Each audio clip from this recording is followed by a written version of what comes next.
Stretching 5.5 kilometers into the Arabian Gulf lies the most audacious engineering project the world has ever seen. Palm Jumeirah is so vast it can be seen from space.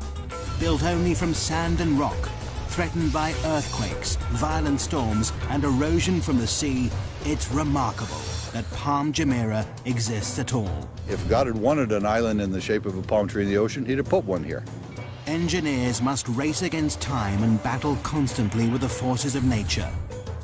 This is a megastructure they thought could never be built.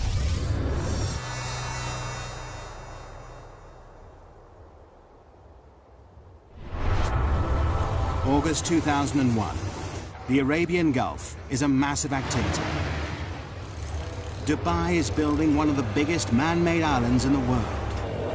Engineers have a daunting task ahead of them because this is a construction like no other. All structures stand in defiance of nature. Most are built from concrete and steel, materials that are artificially strengthened. But this massive island is being constructed out at sea using only natural materials, sand and rock.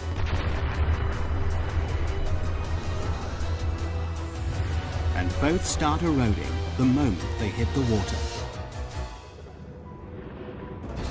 For project manager Bob Berger, it's a daunting task.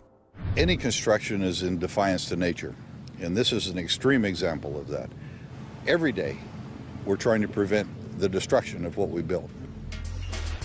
The Middle East, Dubai, the jewel of the Arab world. A kingdom built on the profits of its oil reserves. This tiny emirate, twice the size of London, is one of the richest places in the Arab world. But it hasn't always been like this. 50 years ago, Dubai was a trading town built on a creek. Over half a century later, it's been transformed. Now it's famous for gold, trade, and oil. But there's a problem on the horizon. By 2016, the oil will have run out. It'll mean disaster for the economy. Dubai must find a new source of income. The Crown Prince, Sheikh Mohammed bin Rashid Al Maktoum, has a $2 billion plan to save his country. He's ordered his kingdom to transform itself into the world's #1 luxury tourist destination. And the Crown Prince has a history of getting what he wants. To put Dubai on the map, he's already built one of the most luxurious hotels in the world, the Burj Al Arab, created top-class golf and race courses, and is planning the world's tallest building. But now, the Crown Prince's big idea is mass tourism. Dubai seems the perfect spot. It offers sun almost every day of the year, glorious beaches and azure seas. 5 million tourists visit here annually. Now they want to triple this to 15 million. But there's a problem. The coastline is a mere 72 kilometers long. Not enough space for all these extra people. But how do you make your coastline longer? The Crown Prince's plan is to build a massive island, and he wants it done by 2006.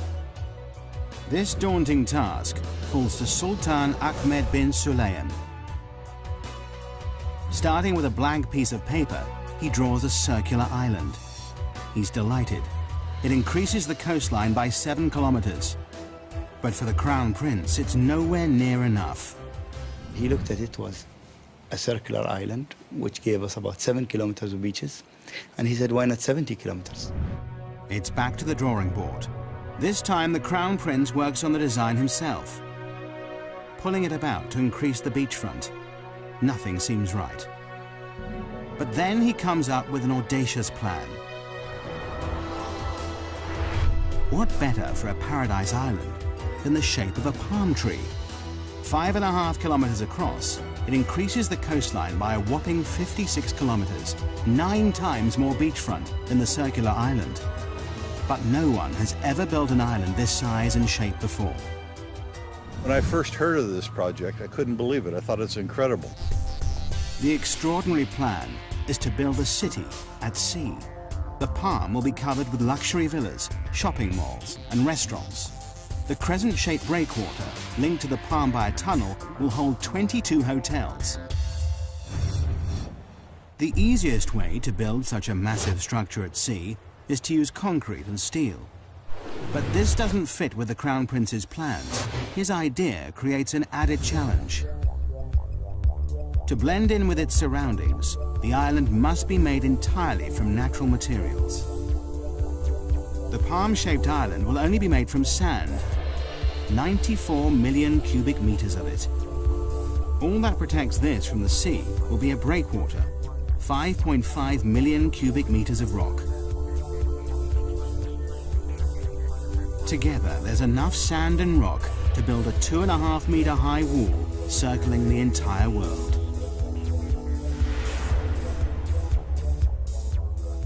This may be the only place in the world where something like this could be done, to have the vision and then the courage to carry it through.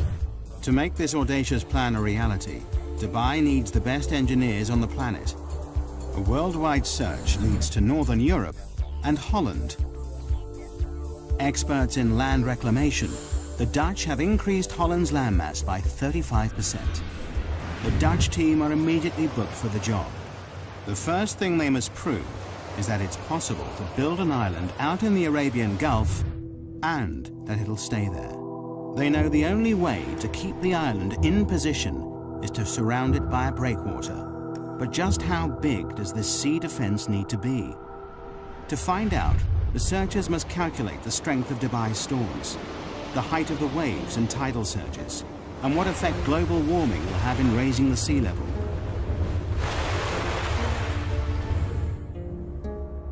The biggest fear for all coastal engineers are massive freak waves.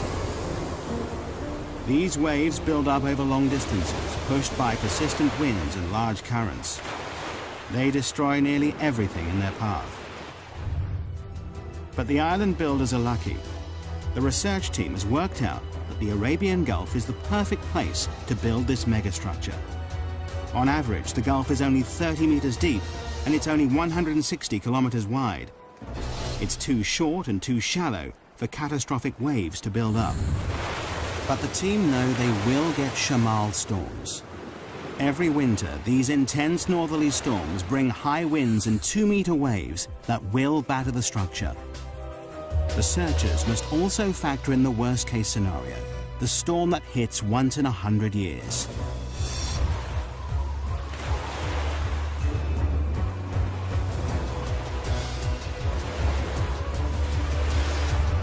The team do the final calculations. To protect this fragile island, the breakwater must be at least 3 meters high above the waves and 11.5 kilometers long. But just when the engineers thought they were ahead, they're given another challenge. The developers in charge of this megastructure want to start construction immediately, before the research is complete. It's a huge gamble that could come back to bite them. If they haven't got it right, the whole structure might be washed away. As well as starting before they're ready, the engineers must perform a miracle. Normally, a project like this would take 15 years to build, but they must do it in 5. Before work can begin, the engineers must first work out just where this awesome creation should be built. The job falls to one man, project manager Bob Berger. Of course, one of the problems we have working in the sea is that there's no place to put stakes. Don't know where this project is going to go. So what we did, we were requested by His Highness Sheikh Mohammed to know where this island is going to be. We marked off the center of our plot. I stood there, the very first one, right in the edge of the water. My arms down the beach each way, close my eyes. This is the center line of the project. An engineer puts stakes in that line, and that became the center point of the entire project, just like that. August 2001, the breakwater construction team take to the sea. They've only 2 years to build this massive 11.5-kilometer sea wall. But just as they get started, disaster strikes. September the 11th, 2001. The World Trade Center in New York is attacked in a brutal act of terrorism. Overnight, tourism to the Middle East stops. But work has already started on the Palm Island. Will millions of dollars and months of research all be in vain? September 2001. In the wake of terrorist attacks in the United States, travel abroad halts abruptly. Fear and panic spread. People are too frightened to travel, particularly to the Middle East. It could have disastrous consequences for Dubai's ambitious plans. Work has already begun on building one of the biggest man-made structures in the world, a giant palm-shaped island that'll transform Dubai into a world-class holiday destination. The massive 11.5-kilometer breakwater is under construction. Both the breakwater team and the Palm Island team are assembled to make the dream a reality. But 9/11 throws the plans into turmoil. The 1,200 foreign engineers fear their lives could be in danger. They make contingency plans to leave the country. In the meantime, they're advised not to go into Western hotels and bars. Business slumps. Beaches are empty. Restaurants deserted. No one wants to be here. For 3 months, Dubai grinds to a halt. The sun is setting on the Middle East's tourist industry. But the job must carry on, whatever the political climate. The oil reserves are running out. The Crown Prince stands firm. The developers are now committed to the build. Millions of dollars have been spent hiring the world's top reclamation engineers. They've worked on huge projects, like Hong Kong's Chek Lap Kok Airport, Holland's North Sea Wall, and Singapore's Industrial Centre. But no one has reclaimed a structure this size or shape before.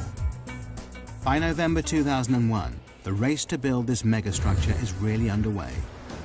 9 barges, 15 tugboats, 4 dredgers, 30 heavy land-based machines, and 10 floating cranes are needed to construct the massive seawall.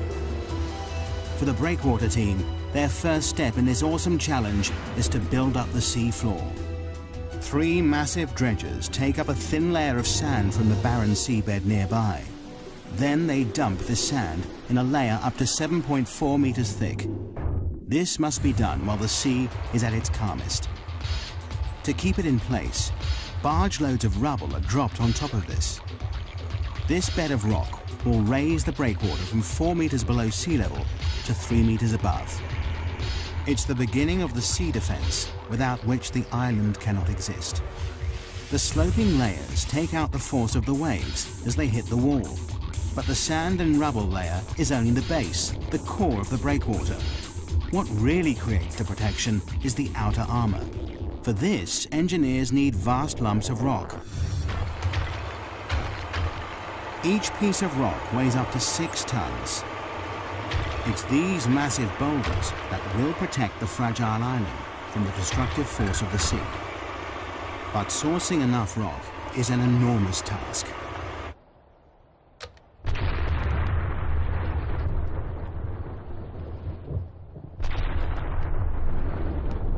Excavation teams spring into action in 16 quarries across the United Arab Emirates. The 11.5-kilometer breakwater needs a lot of rock. 5.5 million cubic meters of the stuff, enough to build 2 Egyptian pyramids.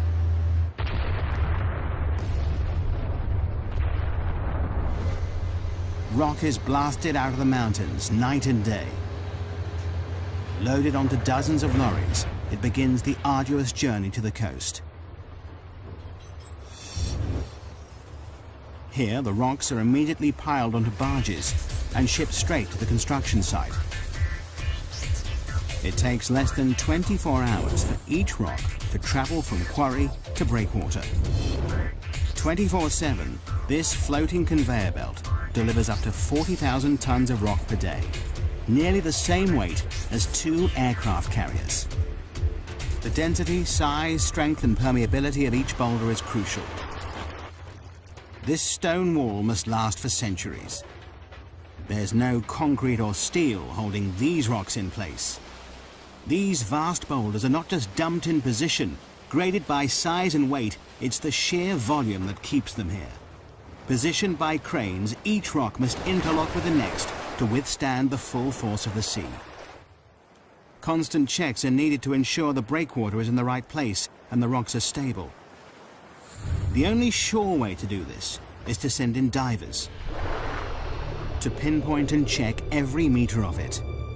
Nothing about this megastructure is left to chance.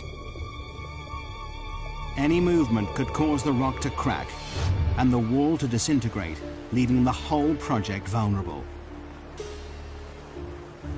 A detailed study of the breakwater rocks below the water is noted. Divers are looking for signs of fatigue on these 6-ton boulders. Their fear is that some will have splintered or been knocked out of place by strong waves when they were put here.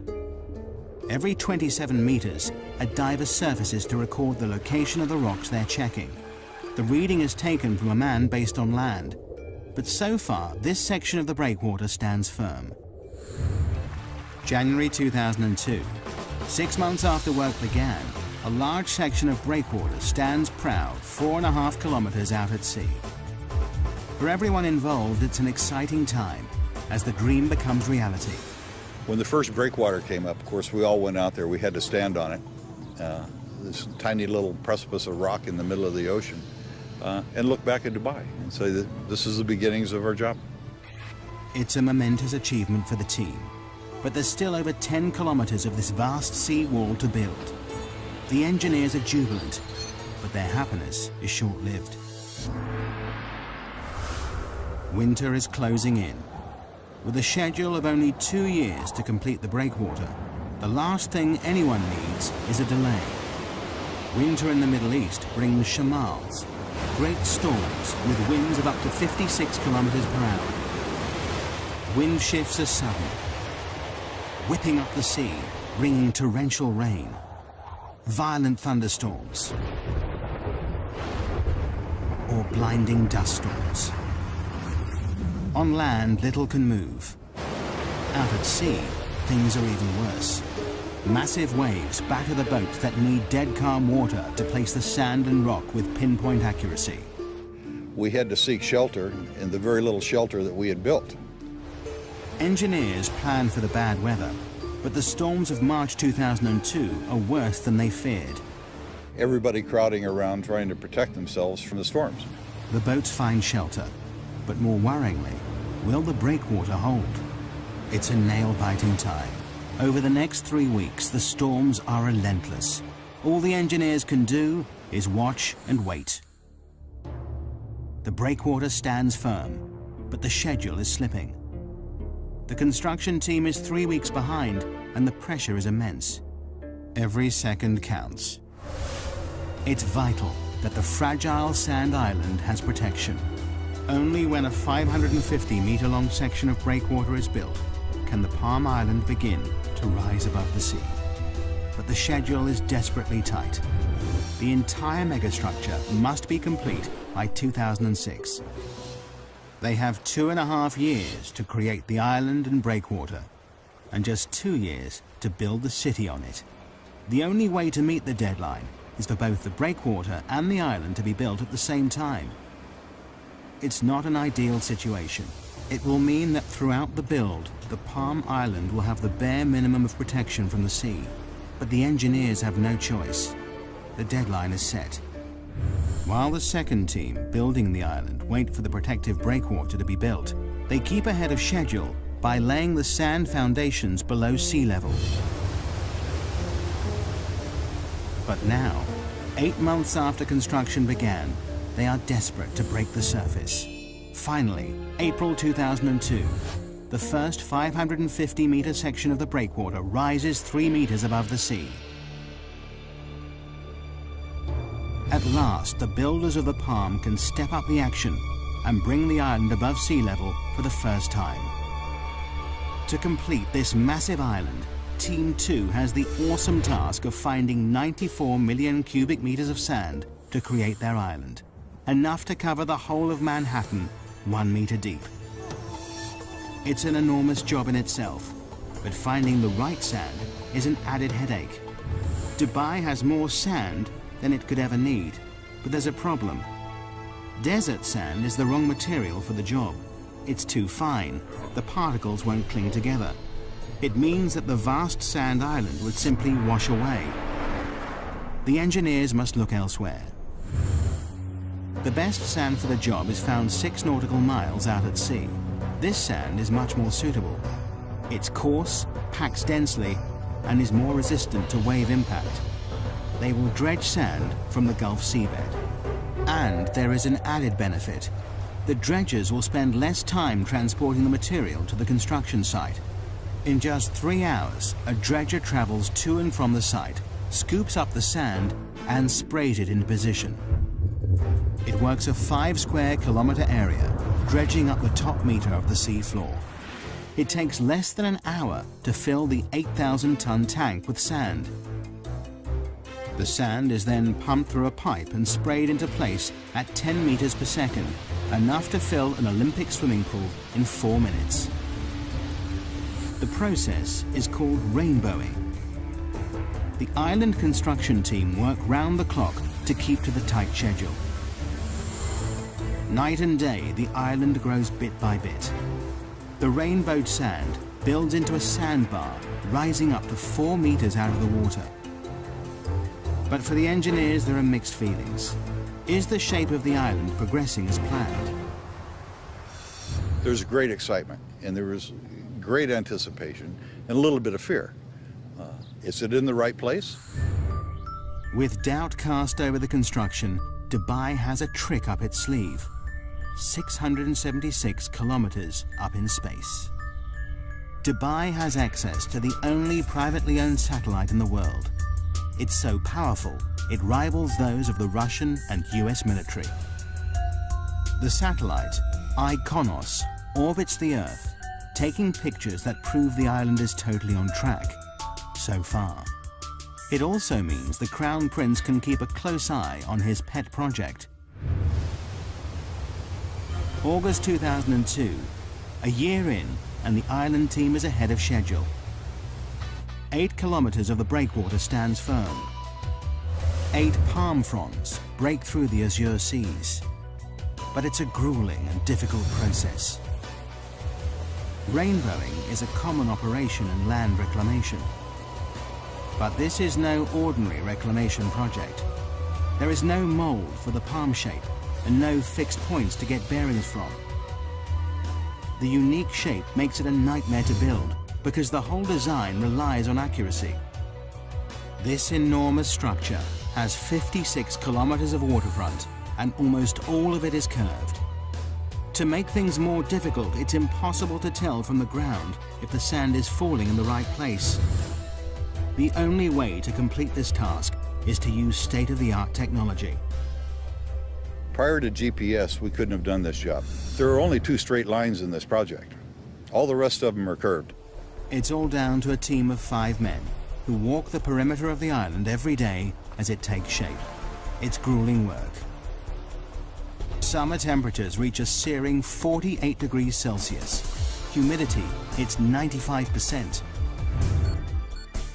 With heavy packs strapped to their backs, these mobile receivers create a grid reference for the island. Receiving signals from space and a fixed position on land, the height and position of the sandbars is recorded. With these coordinates, dredgers can sail into the exact position and rainbow the sand with pinpoint accuracy.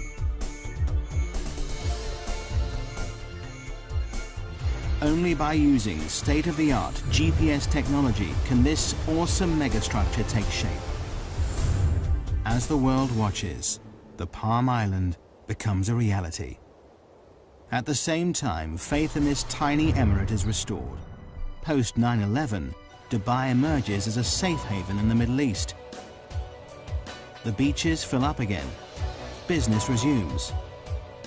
The Crown Prince's gamble to continue construction has paid off. But there is still a deadline to meet. The island must be built by 2006. Coordination between the 2 teams, one building the breakwater and the other reclaiming the sand island, is crucial. If they don't work in perfect synchronicity, the whole project could be thrown into jeopardy. If the breakwater progressed too quickly, it would cut off access for the reclamation contractor. If the reclamation went too quickly, then it would be at risk for the storms.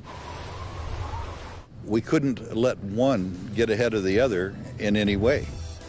It's a delicate balance, but a year into the project, and incredibly, work is on schedule.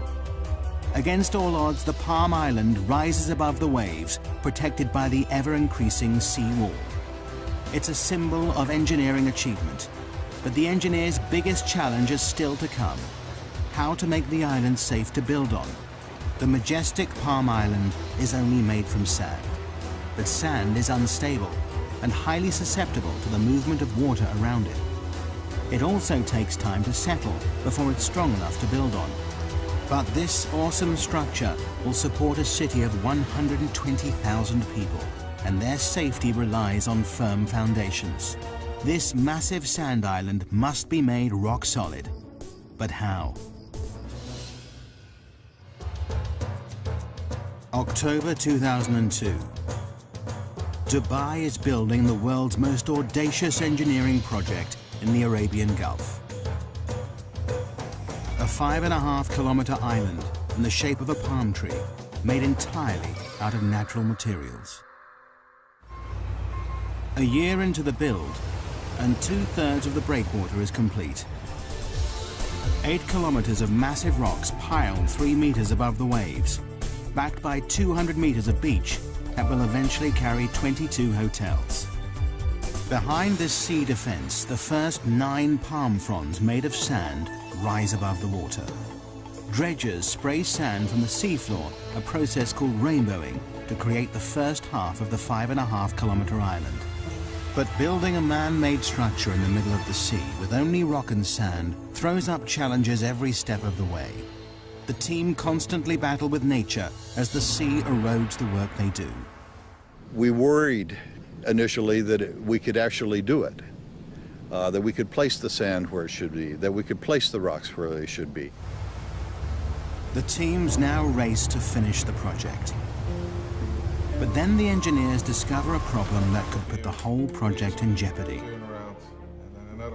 The decision to start construction before completing the research has finally caught up with them. Coming in or going out. The sea is not circulating around this massive megastructure as they planned. The tides are not flushing the system properly. Clean water is not moving fast enough round the inner waterway. The water is in serious danger of becoming stagnant. People have paid millions for a piece of this paradise island. Green, fetid water is not going to work. A solution must be found, and fast. Changes must be made to the design. But all the time, the Palm Island is taking shape to the original plan. Further tests are run on the computer. Luckily, the solution is found just in time, and it's simple. The seawall must have 2 breaks in it. 2 4-lane bridges link the sections of the breakwater. These 2 openings mean enough fresh-flowing water can get into the system. Twice a day, the tide enters the structure, pushing clean water around the fronds. Over 2 weeks, the entire waterway is replenished. But there is always a fear it may return.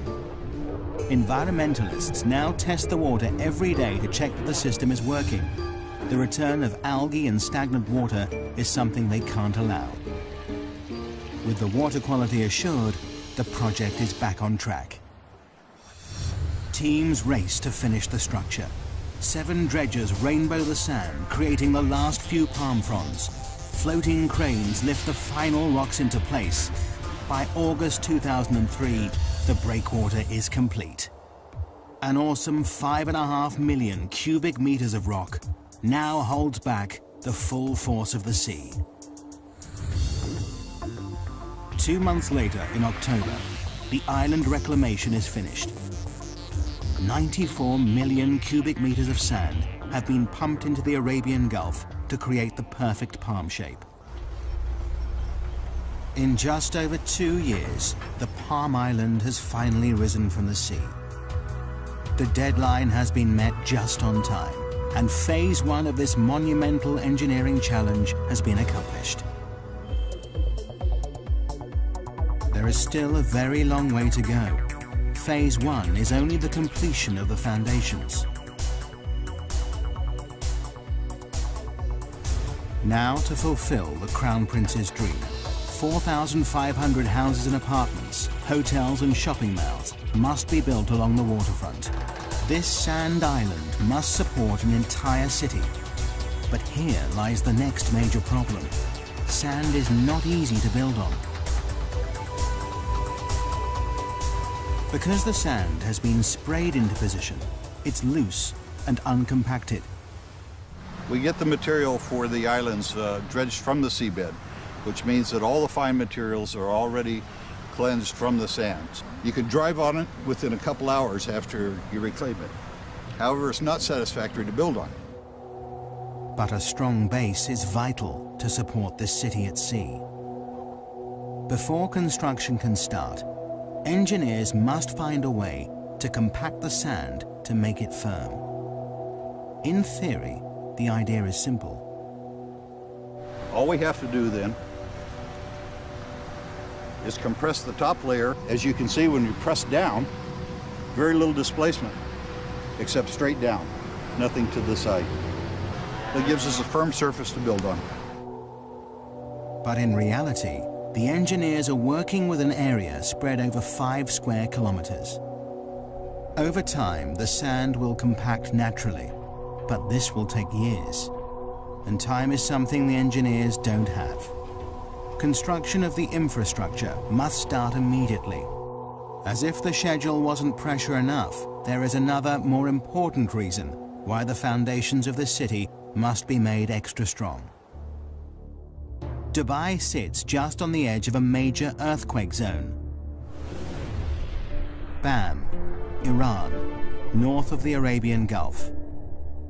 5:26 a.m., 26th of December 2003.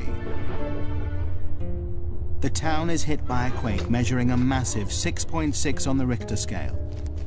In minutes, 60% of the buildings are leveled. 43,000 are dead.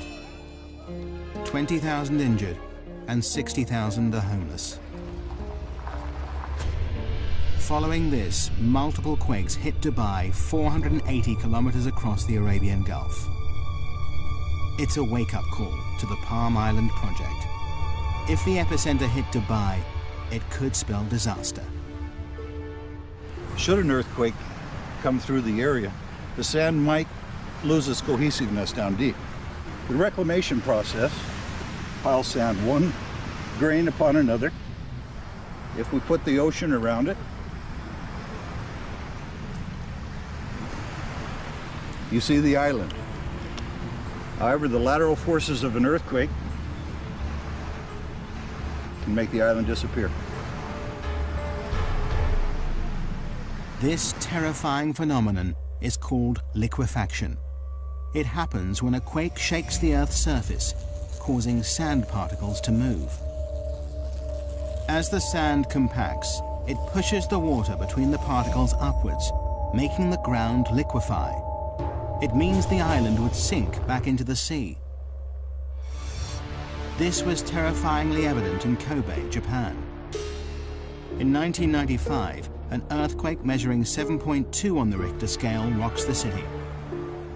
In seconds, the buildings are reduced to rubble. But in the harbor, events are very different.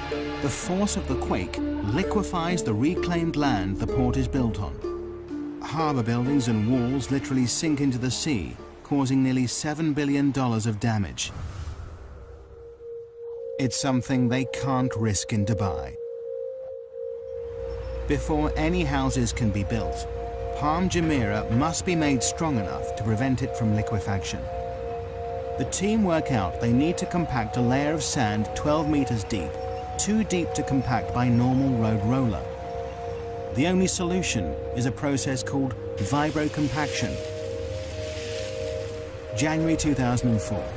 15 machines work around the clock to firm up the land. Probes drill over 200,000 holes into the ground across the surface of the island, high-pressure water and air drives each probe deep into the earth. This shaft then vibrates, shaking the ground around it. The earth is compacted. It's a tried and tested formula. As the sand compacts and sinks, more sand is poured in until the area around the probes is rock solid. It takes the team 8 months to stabilize the 17 palm fronds, but it has to be done to ensure the safety of 120,000 people who will live and work here. March 2004, 2.5 years into the project, and Palm Jumeirah is ready to become a building site.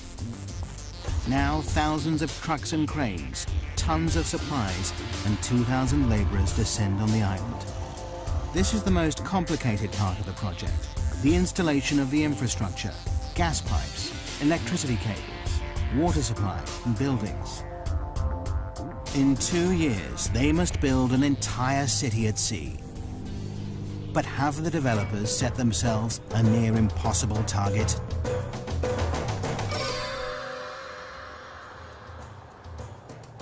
January 2005. One of the world's biggest man-made structures has reached a critical stage. After 2 years, the island foundations rise out of the sea.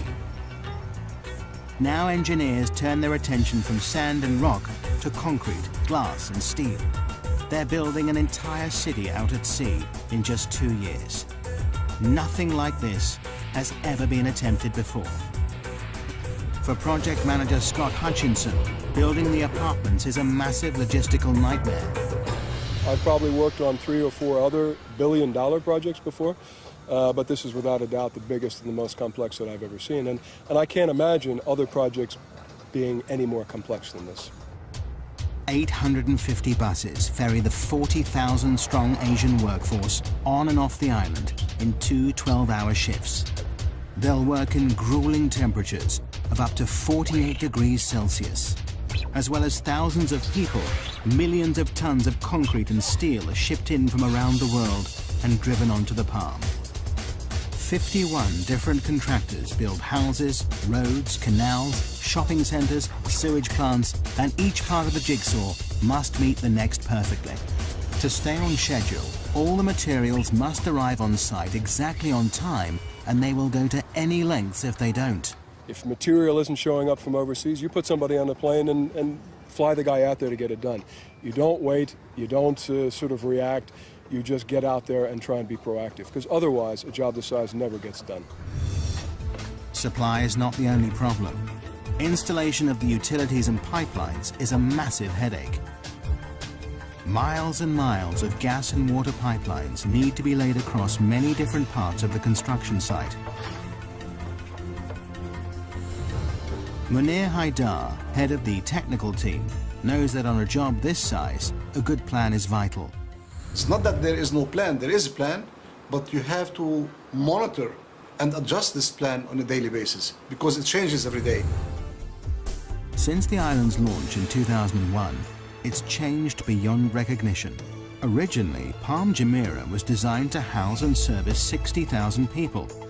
But by 2004, developers realized the public loved the idea so much, they doubled the capacity. Everybody's changing their requirements, and you have to learn to react very quickly to that. And in Dubai, things move quickly. The pressure is on. Incredibly, when the Palm was first released to the public, all the houses sold in 3 days. The most expensive go for $1.2 million. David Beckham and the England football team are amongst the owners. Now, 3 years on, the residents want to move in. There are over 1,800 villas to build on the palm fronds, enough to stretch the Champs-Élysées in Paris 14 times. The delivery date looms nearer, and many of the houses are still at ground level. The schedule is slipping, but the Crown Prince has promised the world a luxury location by 2006. The deadline must be met. To add to the pressure, the design of the palm trunk gets more elaborate every year. This 1.6-kilometer stretch will carry at least 8,000 villa and apartment complexes, 220 shopping malls and restaurants, and the developers are still threatening more. A new plan is the 36-story Palm Tower, more space for shops, restaurants, and 450 deluxe apartments. But all this extra development comes at a price. The deadline for the trunk has slipped to 2008.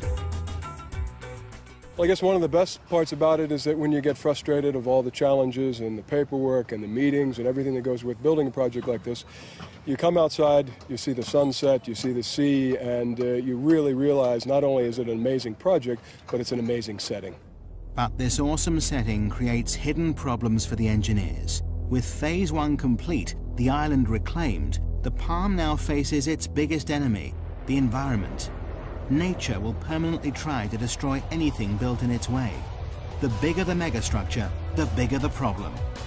From the start of construction, there has been one issue engineers know they will face: the problem of erosion.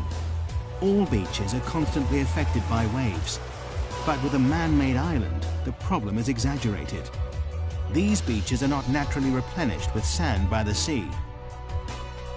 If nature won't do it, someone has to. Otherwise, the whole island will be washed away. Only now the island is complete can they see the full extent of the problem. Engineers have studied every meter of the Palm's 56-kilometer coastline, analyzing the effect the waves have on its shape. The results show the sand is gradually being washed away in some places and built up further along the structure. Left unchecked, the beaches will no longer be straight, and Paradise Island will fail. But the engineers are confident that through constant maintenance, they can keep the intricate palm shape. Just when the developers think they've cracked the problem, an even bigger dilemma rears its head. Beach erosion is also affecting the Dubai coastline on a much bigger scale. Dubai is famous for its beautiful beaches. Could the success of the megastructure cause the mainland's downfall? Normally, the currents evenly push the sand along the coastline, keeping the beach straight. By building a massive structure so close to the shoreline, wave movement in the area has altered. The current is changing the shape of the coastline. In some places, sand is deposited, extending the beaches out to sea. In others, the beach is eroded away. And initial research shows some worrying facts. In some places, the shoreline could be eroded by 5 to 10 meters per year. Eventually, it could destroy mainland resorts, property, and roads. In time, the coastline will settle down. Nature and the structure will learn to live with each other. But this may take years. In the meantime, the developers have bought a dredger. This will suck up the sand where it is built up along the coast and deposit it in the areas suffering from erosion, returning the coastline to its original shape. Dubai's beaches are safe, for now.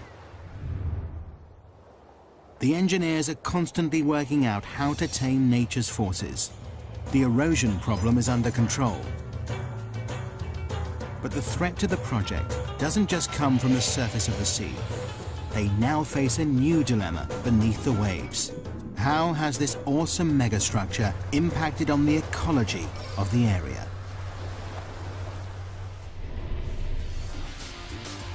August 2005. 4 years after the Palm project started, this audacious island stamps its mark on Dubai's coastline.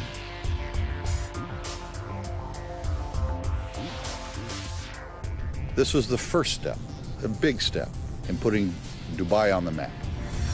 But by pushing into unknown territory, building structures never built before, engineers face new problems all the time.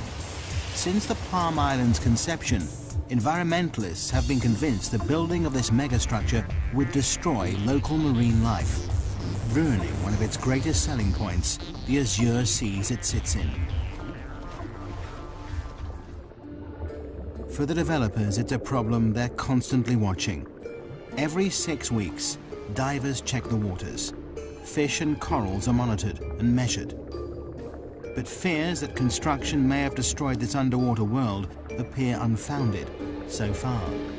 In fact, this megastructure seems to be having the opposite effect. Not only is the marine life unaffected by dredgers removing a metre-thick layer of sand, but the breakwater has created shelter for fish and is attracting new species into the area. Now the palm developers are turning this to their advantage. They plan to build the largest artificial reef in the world. In June 2004, 2 jet fighter planes were dropped to the seafloor for people to dive on. There are even plans to sink a red London double-decker bus. In true Dubai style, they'll create something from nothing to rival the reefs of Australia, the Red Sea, and the Maldives. Even before the palm is finished, the Crown Prince is inspired by its success. Now he wants 2 more islands, each bigger than the last. Palm Jebel Ali is 1 year into construction. It's twice the size of the first, nearly 8 kilometers in diameter. This is designed to be a tranquil island with 29 luxury hotels and an inner ring of water homes that spell out an Arabic poem scribed by the Crown Prince himself. Even bigger is Palm Dira. Work has just started on this whopping 14-kilometer-long island that will support 500,000 people. Although engineers have the confidence of knowing how to build these structures, they now have a more worrying problem: supply. To raise this island from the sea will take 1,500 million cubic meters of sand, 15 times the amount needed to build the first palm. Could this outrageous structure fall at the first hurdle because of lack of materials? Dredgers are driven further out to sea in search of enough suitable sand. But the engineers are confident that their goals are achievable. But just when they thought resources were stretched to the limit, the Crown Prince has the most outrageous idea of them all.